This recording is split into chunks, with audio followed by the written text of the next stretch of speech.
আসসালামু আলাইকুম ভিউয়ার্স, আশা করি আপনারা সবাই ভালো আছেন। আমিও ভালো আছি।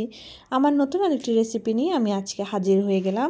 যেহেতু এখন শীতকালে খুবই মজার মজার পিঠা বানানো হয়, তো আমি আজকে আপনাদের জন্য নিয়ে এসেছি গুঁড়ো পিঠা। প্রথমে চালের গুঁড়া নিয়ে এটাকে কিছু কাই করে নিতে হবে। কাইটা ভালোভাবে মধ্যে দেখতে পেরেছেন কিভাবে পিঠাগুলো বানানো হচ্ছে। এরপরে আমি একটা পাতিলে 2 কেজির মতো দুধ দিয়ে নিয়েছি। এরপর যেহেতু কম মনে হচ্ছে আমি আরও 1 কেজি দুধ দিয়েছি। আর এখন আমি এতে একে একে তেজপাতা, এলাচ, দারচিনি আর পরিমাণ মতো চিনি দিয়ে নিব। তো চিনিটা হচ্ছে টেস্টের মতো ওই উপর ডিপেন্ড করে, কে কতটুকু চিনি খেতে চাচ্ছেন সেটার উপর ডিপেন্ড করে দিবেন। আর দিয়ে নিচ্ছি পরিমাণ মতো লবণ। আর এখন যেহেতু রস পাওয়া যাচ্ছে, তো সে কারণে আমি দিয়ে নিচ্ছি রস। তো আপনারা চাইলে এটা শুধু দুধ দিয়ে রান্না করতে পারেন, তবে রস দিলে টেস্টটা অনেক বেশি ভালো হয়।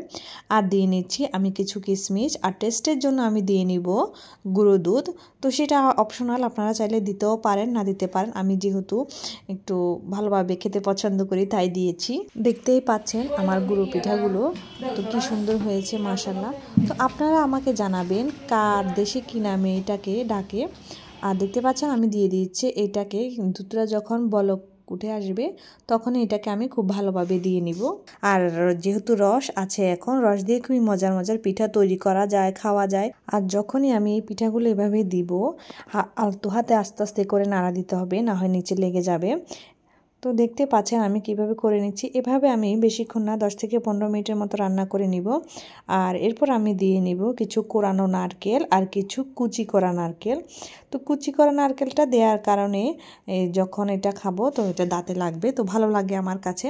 তো দেখতে পাচ্ছেন আমাদের অলরেডি তো রেডি হওয়ার সাথে সাথে আমার মা আশেপাশে ওনার কিছু ফ্রেন্ড আছে, ওদের জন্য নিয়ে নিচ্ছে।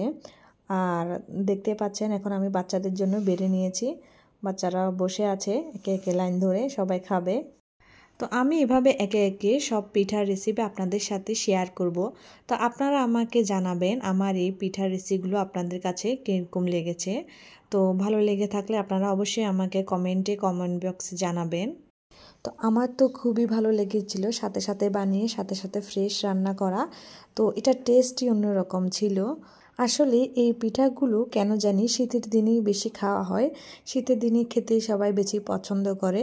তো এখন আমি আমার জন্য বেড়ে নিচ্ছি, আমি একটু অল্প করেই নিচ্ছি। আর আমি একটু এটাতে রস মিক্স করব।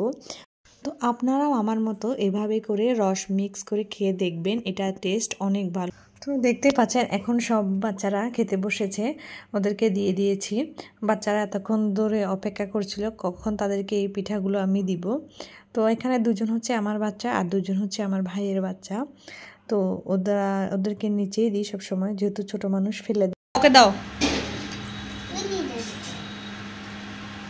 মজা হয়েছে সাবিরা, খাও। কি